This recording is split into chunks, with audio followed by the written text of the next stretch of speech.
Hello students, NEET biology in brain में question practice series में आप सभी का मोस्ट वेलकम।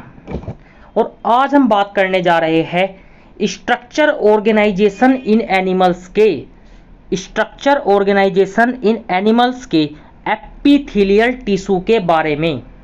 जो इसके इंपॉर्टेंट क्वेश्चन है, जो एनसीईआरटी की लाइन से फ्रेम किए गए क्वेश्चंस है, उन क्वेश्चंस को हम इस लेक्चर के अंदर डिस्कस करने जा रहे हैं। तो आइए शुरू करते हैं।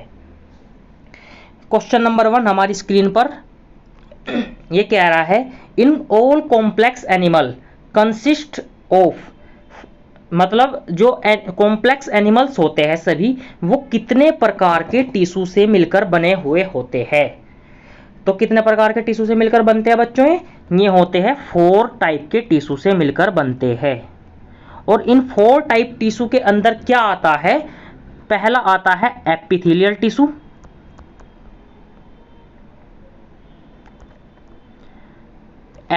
टिश्यू, दूसरा आता है कनेक्टिव टिश्यू, और तीसरा आता है बच्चों मस्कुलर टिश्यू, और लास्ट आता है न्यूरल टिश्यू।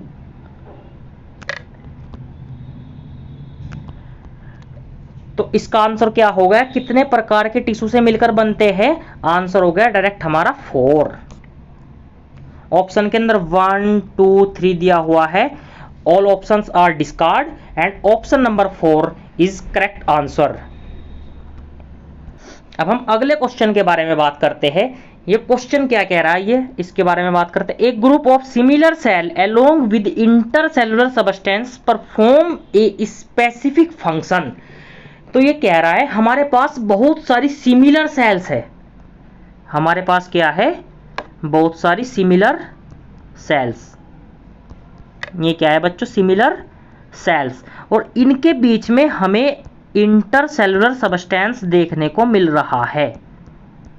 इनके बीच में क्या है? इंटरसेलुलर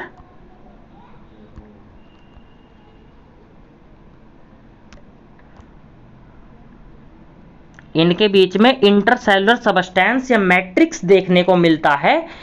और ये जो सेल्स है, ये सेल्स आपस में मिलकर विद इंटरसेलुलर सबस्टेंस एक स्पेसिफिक फंक्शन करती है।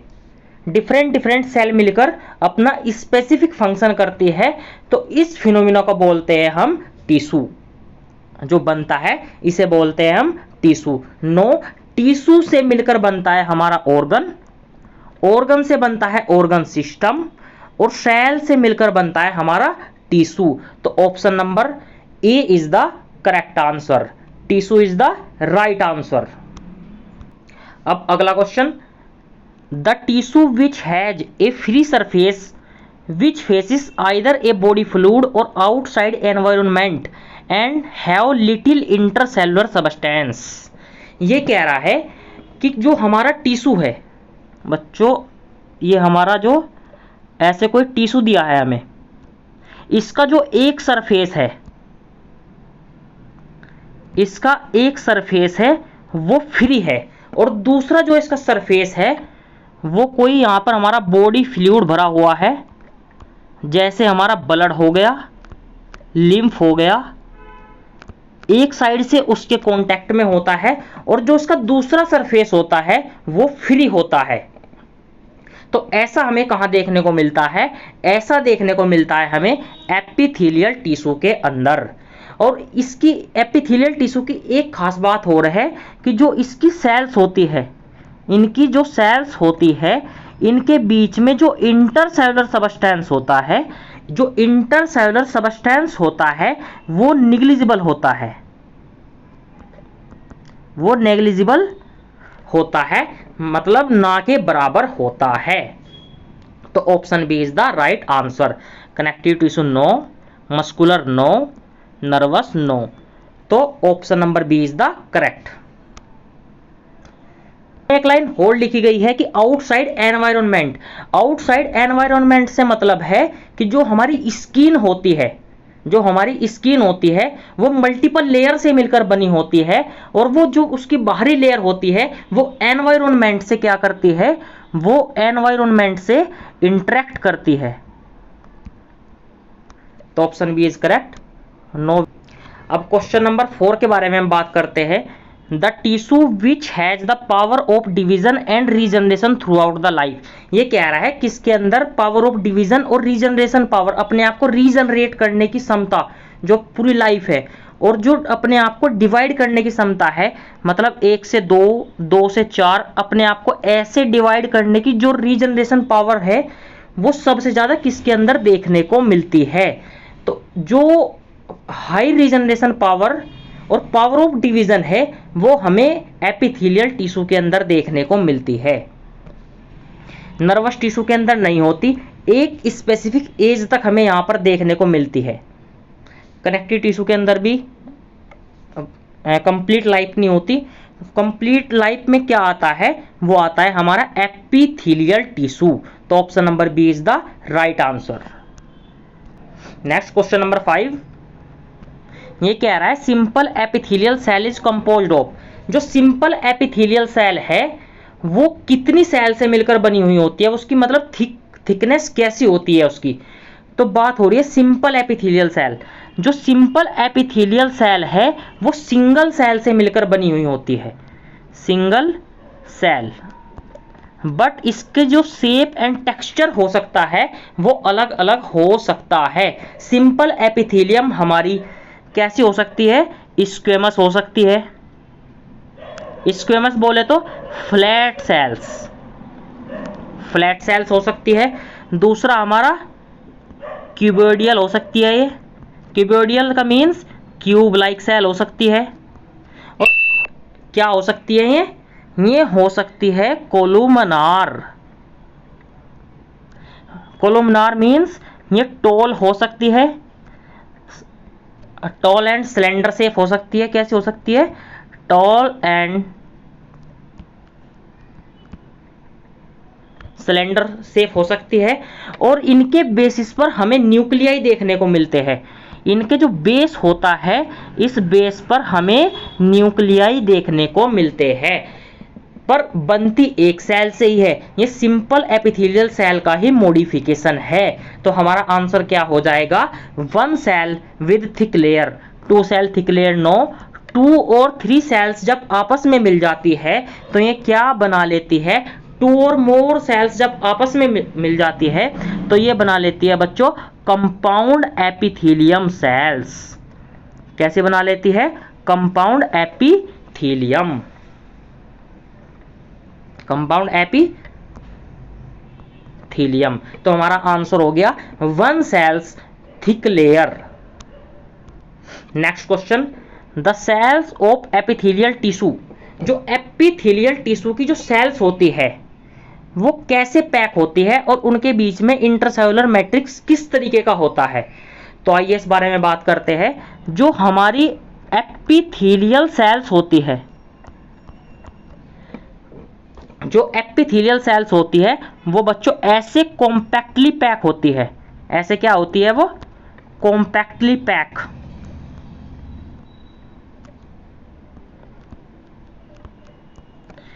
कॉम्पैक्टली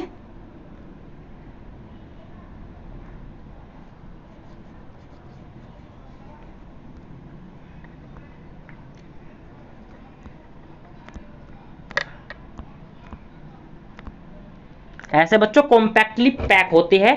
और इनके बीच में जो इंटरसेलुलर सबस्टेंस है, ऐसे यहाँ पे इंटरसेलुलर सबस्टेंस ऐसे भरा हुआ होता है।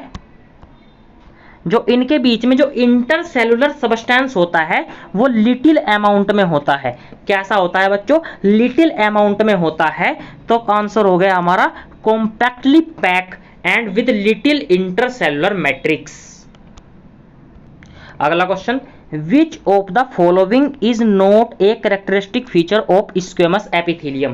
ये कह रहा है कि कौन सा स्क्वेमस एपिथेलियम का कैरेक्टरिस्टिक फीचर्स नहीं है। A option, the cells with irregular boundaries, direct NCERT की लाइंस है। इसकी जो मार्जिन्स होते हैं हमें इरेगुलर बाउंड्रीज सेल्स में देखने को मिलती है। सेल्स कैसी होती है, फ्लैटेंड सेल होती है और इसके अंदर सेल्स ऐसे होती है। इरेगुलर बाउंड्रीज हमें इसके अंदर देखने को मिलती है। कुछ भी रेगुलर पैटर्न में नहीं देखने को मिलता, टेल लाइक होती है और इररेगुलर बाउंड्रीज देखने को मिलती है। Made of single thin layer, this is true, thin layer से मिलकर बनी होती है, फ्लैटेंड सेल होती है। फॉर्मिंग ए डिफ्यूजन बाउंड्री, और ये डिफ्यूजन बाउंड्री बनाती है, this is also true. Help in secretion and absorption, no, secretion और एब्जॉर्प्शन काम किसका होता है बच्चों? जो सिक्रेशन एंड एब्जॉर्प्शन काम होता है वो होता है कोलुमनार एंड क्यूबोइडियल एपिथेलियम का। कोलुमनार और जो क्यूबोइडियल एपिथेलियम होती है उसका काम होता है secretion and absorption. So option number D is the incorrect answer. अब क्वेश्चन नंबर 8 के बारे में हम बात करते हैं। The type of epithelial cell which found in the blood vessels and air sacs of lungs, ये कह रहा है कि ब्लड वेसल्स और एयर सैक्स ऑफ लंग्स के अंदर हमें कौन सी एपिथेलियल सेल देखने को मिलती है। तो कैसे याद करेंगे हम इसको? एयर सैक्स ऑफ लंग्स और ब्लड वेसल्स के अंदर हमें बेसिकली करना क्या होता है? हमें करना होता है डिफ्यूजन। हमें क्या करना होता है बच्चों? डिफ्यूजन। और डिफ्यूजन किसकी कैरेक्टरिस्टिक है? डिफ्यूजन कैरेक्टरिस्टिक है हमारी स्क्वेमस एपिथेलियल सेल की। तो हमारा आंसर हो जाएगा स्क्वेमस एपिथेलियल सेल। क्यूबोइडियल और कोलुमनार के अंदर हमें ये देखने को नहीं मिलता। क्यूबोइडियल और कोलुमनार के अंदर हमें क्या देखने को मिलता है? हमें देखने को मिलता है सिक्रेशन एंड एब्जॉर्प्शन।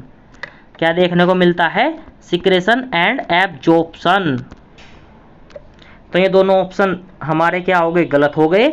अगला है ciliated epithelium, no, ciliated epithelium के अंदर क्या होता है बच्चों? सीलिएटेड एपिथेलियम में हमें जो हमारे पास कोलुमनार सेल्स होती है, ऐसे क्या है कोलुमनार सेल्स, इनके बेस पर हमें देखने को मिलते हैं न्यूक्लियाई और ऊपर देखने को मिलते हैं ऐसे हमें माइक्रोविलाई।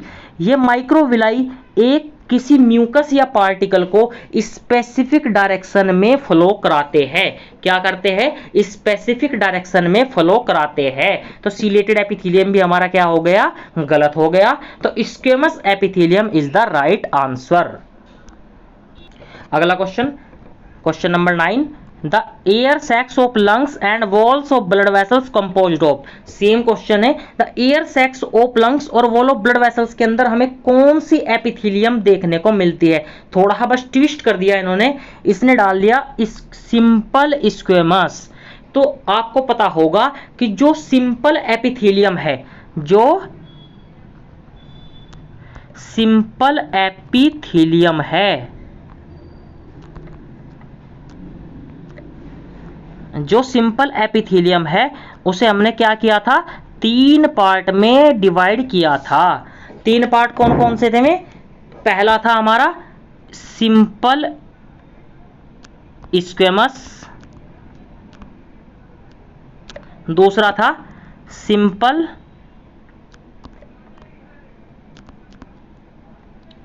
क्यूबोइडियल और सिंपल कोलुमनार। तो इसका आंसर क्या हो गया? डिफ्यूजन प्रोसेस चाहिए हमें, तो डिफ्यूजन प्रोसेस देखने को मिलेगा हमें स्क्वेमस, सिंपल स्क्वेमस के अंदर, सिंपल कोलुमनार के अंदर नहीं, सीलिएटेड के अंदर नहीं। कंपाउंड में क्या होता है? कंपाउंड एपिथेलियम हमें प्रोटेक्शन प्रोवाइड करती है। क्या करती है? प्रोटेक्शन। और कहां देखने को मिलती है? बक्कल कैविटी के अंदर देखने को मिलती है। Inner surface of buccal cavity और सलाइवरी ग्लैंड के अंदर हमें ये देखने को मिलती है। तो स्क्वेमस सिंपल इसका बेस्ट आंसर है। अगला question, the epithelial tissue which is found in the duct of gland and tubular part of nephron. Tubular part of nephron से मतलब है यहाँ पे हम पीसीटी की भी बात कर सकते हैं। इस पीसीटी में क्या होता है? जो हमारा क्यूबोइडियल सेल्स होते हैं, क्यूब के समान जो सेल्स होते हैं, उनके सरफेस पर हमें माइक्रोविलाई देखने को मिलते हैं। उनके सरफेस पर माइक्रोविलाई देखने को मिलते हैं जो म्यूकस को यूनिडायरेक्शनल फ्लो कराते हैं। और ये हमें कहाँ देखने को मिलता है? ये हमें देखने को मिलता है सिंपल क्यूबोइडियल के अंदर। ये कहाँ देखने को मिलता है हमें? सिंपल क्यूबोइडियल के अंदर। सिंपल कोलुमनार के अंदर 9, सीलिएटेड एपिथेलियम के अंदर नहीं होता। सीलिएटेड एपिथेलियम के अंदर क्या होता है? सीलिएटेड एपिथेलियम के अंदर आता है हमारा फैलोपियन ट्यूब। क्या आता है? Fallopian tube. और दूसरा आता है ब्रोंकियोल्स। दूसरा आता है ब्रोंकियोल्स। स्क्वेमस एपिथेलियम में आता है डिफ्यूजन प्रोसेस। तो ये तीनों ऑप्शन गलत हो गए। Simple cuboidal is the correct answer. Next question, the brush border epithelium mainly present in. ये कह रहा है कि ब्रश बॉर्डर एपिथेलियम हमें कहाँ देखने को मिलती है? ब्रश बॉर्डर एपिथेलियम हमें सबसे पहले पता होना चाहिए, हमें माइक्रोविलाई कहाँ देखने को मिलते हैं?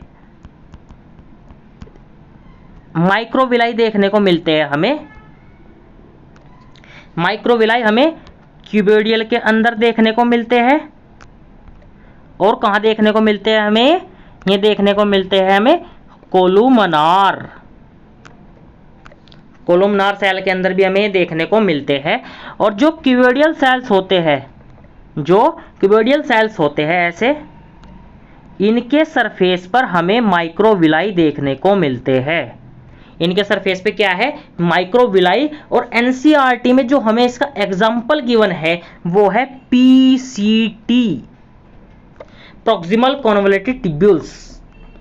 तो इसका आंसर हो जाएगा हमारा PCT, proximal convoluted tubule. Small intestine 9, lining of C shape structure of the body. C shape structure of body का क्या मतलब है? C shape structure of body है हमारी स्टमक। तो स्टमक के अंदर ब्रश बॉर्डर एपिथेलियम हमें देखने को नहीं मिलती। डिस्टल कॉन्वोल्यूटेड ट्यूब्यूल 9, तो proximal convoluted tubule is the right answer. Next question, the epithelial composed of single layer of tall and slender cells is found in. ये कह रहा है कि हमारे पास कोई एपिथेलियल सेल्स है, वो कैसी है? टॉल है और स्लेंडर शेप है। कैसी है? स्लेंडर शेप है। और उसके नीचे की साइड में, उसके बेस पर हमें क्या देखने को मिलता है? इसके बेस पर हमें न्यूक्लियाई देखने को मिलता है।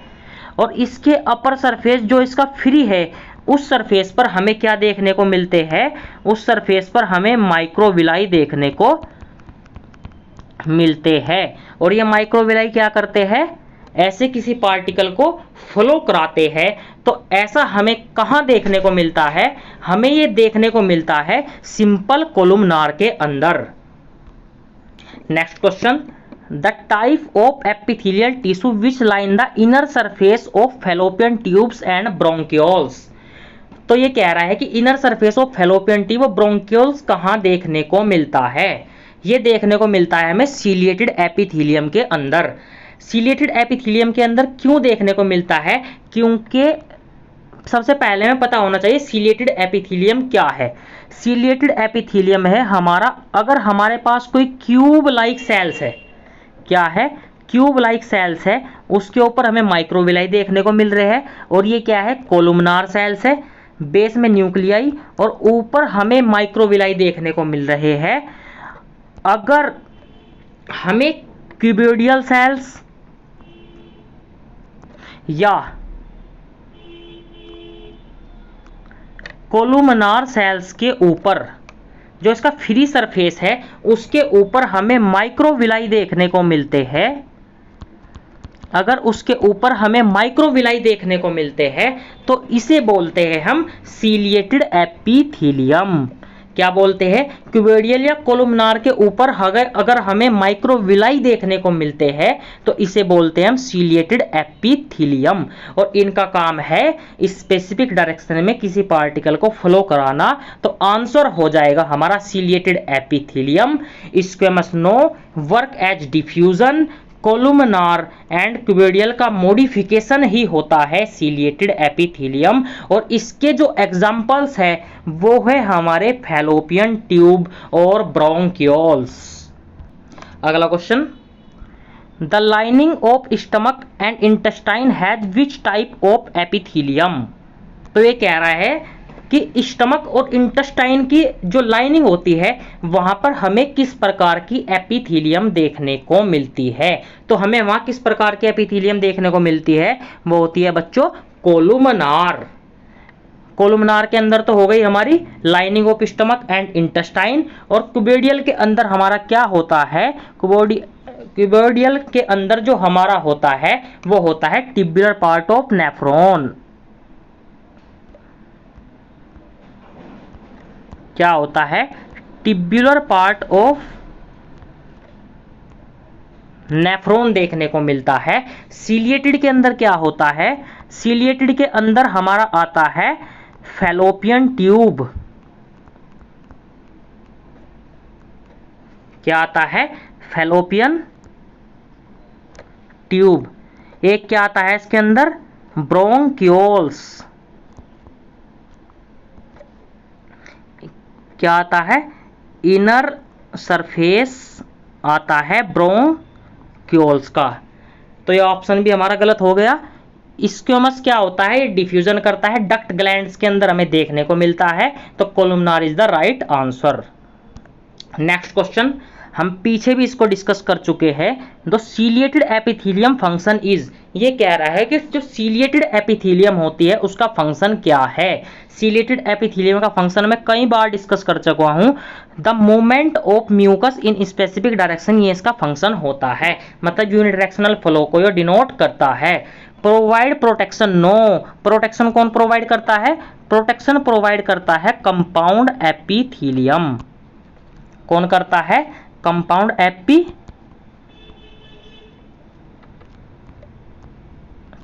सेल्स।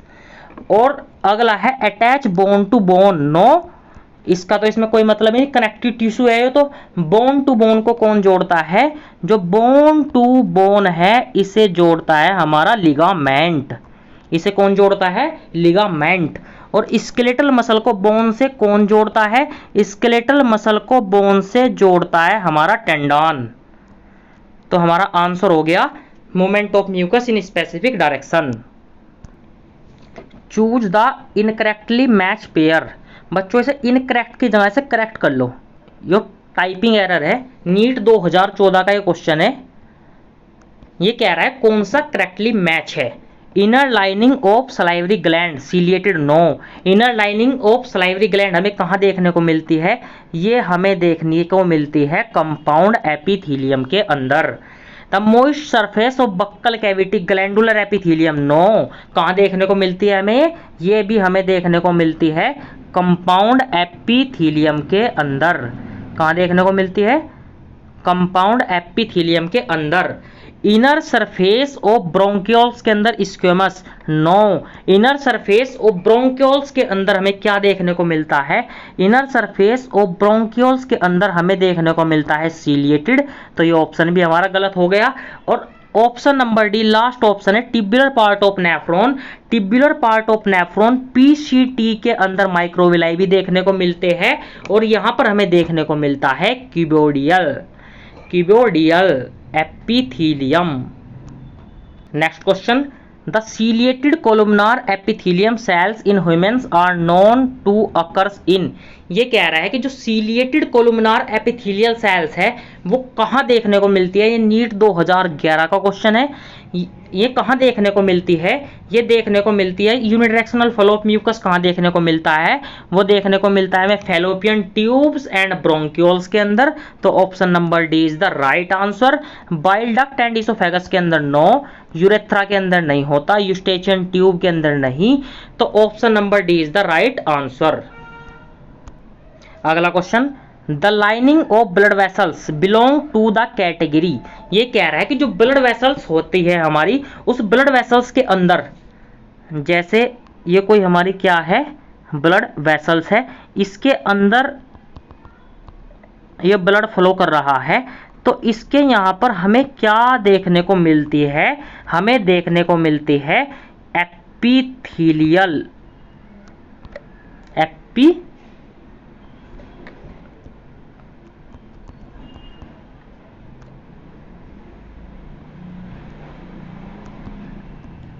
एपिथेलियल सेल्स या एपिथेलियल टिश्यू देखने को मिलता है। और अगर पर्टिकुलर बात करें कौन सी होती है, तो वो होती है स्क्वेमस एपिथेलियम। कोलुमनार नहीं होती, कनेक्टिव नहीं होती, स्मूथ नहीं होती है। स्मूथ, वैसे smooth muscle tissue visceral organ के अंदर हमें देखने को मिलते हैं, बट जो ब्लड वेसल्स पूछा है उसकी लाइनिंग की बात कर रहा है ये, तो वहां देखने को मिलती है हमें स्क्वेमस एपिथेलियम। नीट 2011 का क्वेश्चन था ये भी। करते हैं अब हम, the kind of epithelial which form the inner wall of blood vessels. जो ब्लड वेसल्स होती है, अभी हमने आपको अभी लास्ट क्वेश्चन में इसका कॉन्सेप्ट डिस्कस किया है कि inner wall of blood vessels के अंदर हमें क्या देखने को मिलती है, कौन सी एपिथेलियल होती है वो, तो वो होती है हमारी squamous epithelial cell. Next question NEET 2019 का क्वेश्चन है, the ciliated epithelium cells are required to move particles or mucus in a specific direction in human. These cells are mainly present in. ये क्वेश्चन मैं कई बार discuss कर चुका हूँ, NEET 2019 में भी ये आया था। और ये क्या कह रहा है क्वेश्चन, ये कह रहा है कि हमारे पास कोई कोलुमनार सेल्स है। कोलुमनार सेल्स क्या होती है बच्चों, कोलुमनार सेल्स के जो बेस होता है ये टॉल एंड स्लेंडर सेल्स होती है। ये टॉल एंड स्लेंडर सेल्स होती है। इनका जो बेस होता है उस पर हमें न्यूक्लियाई देखने को मिलती है, और इसका जो अपर सरफेस होता है जो कि फ्री होता है वहां पर हमें माइक्रोविलाई देखने को मिलते हैं, और ये माइक्रोविलाई एक यूनिडायरेक्शनल फ्लो को शो करते हैं। तो क्वेश्चन यही है, यूनिडायरेक्शनल फ्लो जो करता है स्पेसिफिक डायरेक्शन में म्यूकस का, तो वो हमें कहां देखने को मिलता है, वो हमें देखने को मिलता है बच्चों bronchioles, inner surface of bronchioles के अंदर, और फैलोपियन ट्यूब्स। फैलोपियन ट्यूब्स के अंदर हमें इसका क्या काम है, जो ओवुलेशन के दौरान जो मेंस्ट्रुअल साइकिल होती है गर्ल्स के अंदर, वहां पर जब एग रिलीज होता है तो उसका जो फ्लो है, उसका यूनिडायरेक्शनल फ्लो है, वो फैलोपियन ट्यूब के थ्रू होता है। वहां पर हमें इस्थमस, इनफंडिफुलम, यूटेरस वगैरह हमें देखने को मिलते हैं। और जो वहां पर इस्थमस वाला पार्ट होता है वहां पर फर्टिलाइजेशन होता है। तो हमारा आंसर हो जाएगा ब्रोंकियोल्स एंड फैलोपियन ट्यूब्स। और जो हमारे जो ऑप्शन दे रखे हैं वो सारे गलत है, उन्हें हम डिस्कार्ड कर सकते हैं। तो option number A is the right answer. NEET 2022 जो अभी रिसेंट एग्जाम हुआ है उसके अंदर ये क्वेश्चन आया हुआ है। आइए बात करते हैं, which of the following type of epithelium lines the wall of blood vessels. ये क्वेश्चन मैंने डिफरेंट लैंग्वेज में आपके सामने डिस्कस किया है, कि पहले भी डिस्कस कर चुका हूं मैं इसको, कि जो वॉल ऑफ ब्लड वेसल्स होती है, नीट 2022 का क्वेश्चन है, जो वॉल ऑफ ब्लड वेसल्स होती है इसका जो इनर सरफेस है, इधर जो हमारा कनेक्टिव टिश्यू ब्लड है जो वो फ्लो करता है, कनेक्टिव टिश्यू के संपर्क में है, कांटेक्ट में है, इधर ये फ्लो कर रहा है। तो यहां पर हमें कौन सी इनर सरफेस पर कौन सी एपिथेलियम देखने को मिलती है, तो हमें कौन सी एपिथेलियम देखने को मिलती है, वो है हमारी squamous epithelial cell. Ciliated no, cuboidal no, तो हमारा आंसर हो जाएगा, वो हो जाएगा स्क्वेमस एपिथेलियल सेल्स। अब हम क्वेश्चन नंबर 22 पर आ चुके हैं। इस क्वेश्चन के बारे में बात करते हैं हम, which of the following is the characteristic of epithelial tissue.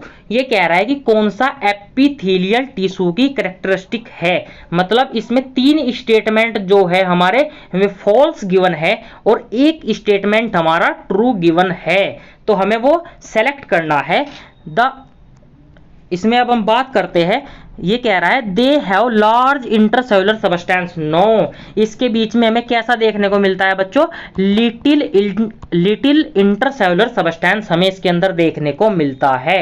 They never produce gland. No, ये ग्लैंड प्रोड्यूस करते हैं। ये हाईली वेस्कुलराइज होते हैं, ये कह रहा है ये कभी ये वेस्कुलराइज नहीं होते। और ये अब हमारा लास्ट ऑप्शन बचा, they have rapid rate of cell division. Yes, ये थ्रू आउट द लाइफ क्या होते हैं, जो हमारे एपिथेलियल टिश्यू होते हैं, ये थ्रू आउट द लाइफ क्या होता है, इसमें सेल डिवीजन हमें देखने को मिलता है। और हाईली इसके अंदर जो सेल डिवीजन होता है वो सबसे ज्यादा हमें इसी के अंदर देखने को मिलता है, थ्रू आउट द लाइफ होता है। तो option number D is the right answer. Next question assertion reason type question है, question number 23। The simple epithelium cover surface expose to mechanical and chemical stress. ये कह रहा है कि जो सिंपल एपिथेलियम है वो कवर करती है, वो हमें मैकेनिकल व केमिकल स्ट्रेस से बचाती है। नो, हमें मैकेनिकल और केमिकल स्ट्रेस से कौन बचाती है? हमें मैकेनिकल और केमिकल स्ट्रेस से बचाती है कंपाउंड एपिथेलियम। तो हमारा एजर्सन क्या हो गया? एजर्सन हमारा गलत हो गया। अब हम रीजन के बारे में बात करते हैं। The protection of underlying tissue is the major function of simple epithelium. No, जो हमारा प्रोटेक्शन प्रोवाइड करता है और जो मेजर फंक्शन है प्रोटेक्शन, वो किसका है? वो फंक्शन है हमारा कंपाउंड एपिथेलियम का। तो हमारे एजर्सन भी गलत हो गया, हमारा रीजन भी गलत हो गया, तो करेक्ट एक्सप्लेनेशन का कोई मतलब नहीं बनता है। तो हमारा एजर्सन भी रॉन्ग, रीजन भी रॉन्ग, तो हमारा करेक्ट एक्सप्लेनेशन नहीं हो सकता किसी भी स्टेटमेंट का। तो हमारा आंसर होगा A and R is the false. अगला question assertion, question number 24। In ciliated epithelial nuclei located at the base, this is true. Ciliated epithelium के अंदर क्या होता है? सीलिएटेड एपिथेलियम का जो बेस होता है वहां पे हमें न्यूक्लियाई देखने को मिलता है। अपर सरफेस पे क्या है? अपर सरफेस पे हमें सीलिया देखने को मिलते हैं। रीजन दे रखा है इसने, in ciliated epithelium mucus moves in the specific direction. Yes, ciliated epithelium के अंदर जो म्यूकस है वो स्पेसिफिक डायरेक्शन के अंदर होता है। तो एजर्सन भी इसका क्या है? ट्रू है बच्चों। रीजन भी इसका क्या है? ट्रू है। बट ये एक दूसरे की करेक्ट एक्सप्लेनेशन नहीं है। तो assertion is true and the reason is true but not a correct explanation of each other. तो ये हमारा आंसर हो गया। अब हम लास्ट क्वेश्चन आज का वो डिस्कस, आज का हमारा last question, question number 25। Assertion दे रखा है in epithelial cells the cells are compactly packed with little intercellular matrix, this is true. जो एपिथेलियल सेल्स होती है उसके अंदर कॉम्पैक्टली पैक सेल होती है, उसके बीच में हमें लिटिल इंटरसेलुलर मैट्रिक्स देखने को मिलता है, this is true statements. Reason there are mainly two types of epithelial tissue, simple and compound. हम पहले भी इसे डिस्कस कर चुके हैं कि जो एपिथेलियम सेल्स होती है उसे हम दो पार्ट में ब्रेक करते हैं, simple and compound epithelium. Simple के अंदर क्या आता है? सिंपल के अंदर आता है बच्चों हमारा स्क्वेमस, स्क्वेमस आता है, क्यूबोइडियल आता है, और क्या आता है तीसरा? कोलुमनार। और एक क्या है? Compound epithelium. इसके अंदर हम बक्कल कैविटी वगैरह के अंदर बात करेंगे, inner surface of buckle, most surface of buccal cavity sorry. और इसके अंदर और क्या आता है? सलाइवरी ग्लैंड के अंदर हमें ये देखने को मिलती है। तो आई होप एजर्सन भी ये ट्रू है, रीजन भी ट्रू है, बट ये एक दूसरे की करेक्ट एक्सप्लेनेशन नहीं है। आई होप आपको ये सभी क्वेश्चन अच्छे से समझ में आए होंगे और आपने इन सभी क्वेश्चंस को अच्छे से एंजॉय किया होगा। और ये सभी क्वेश्चंस है, ये सभी एनसीईआरटी की लाइन से फ्रेम किए गए हुए हैं। और ये NCERT between the lines of NCERT और प्रीवियस ईयर के क्वेश्चंस है जो हमने सेलेक्ट किए हैं। तो बच्चों अगर आपको वीडियो अच्छी लगती है तो वीडियो को लाइक करें और चैनल को सब्सक्राइब करें। थैंक यू बच्चों, मिलते हैं नेक्स्ट लेक्चर में। हम आपके लिए थ्रू आउट द ईयर ऐसे ही अच्छे अच्छे क्वेश्चंस और कॉन्सेप्ट सीरीज वीडियो लाते रहेंगे। थैंक यू बच्चों, सी यू सून, बाय।